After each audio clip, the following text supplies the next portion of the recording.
merits, yeah? What we do is we're trying to enable the connectivity that's there, connect the unconnected, yeah? That's our main goal.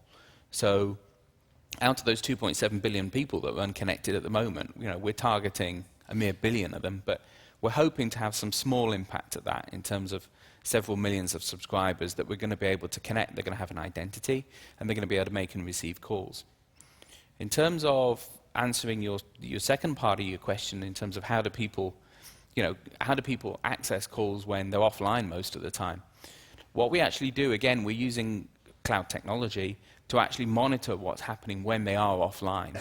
So what we do is we keep a database of the activities that are going on for that person while they're not logged in.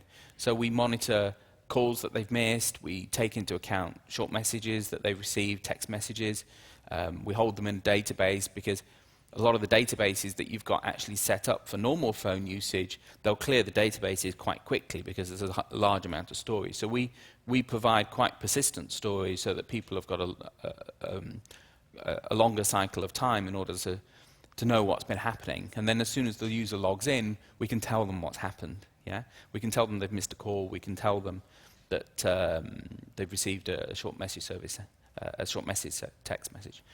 But what we also do is we have a notification feature as well, so we can actually notify other people that actually do have a phone, just like that village phone operator that I showed you, so that she can receive a message that somebody's waiting for an important call.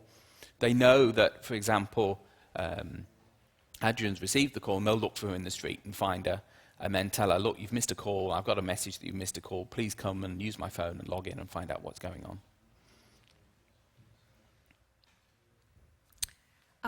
One thing I would comment, and this is what we've found in some of the programs we've run where we used mobile phones for data collection. We've used both laptops and mobile phones. In fact, we think the devices eventually will converge. Two-way communication is important, basically. I remember visiting a group of health workers in India in a village, and they were using SMS messaging to transmit information about their activities. They get incentive pay based on the number of live births they attend to and so forth. But they wanted information back. That was very clear.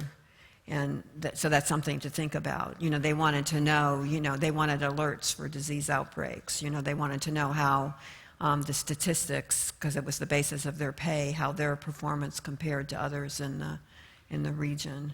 So I think you might whet the appetite with one-way communication, but I think very shortly, to people to really be empowered are going to want the information to flow both ways. No, exactly. Yeah.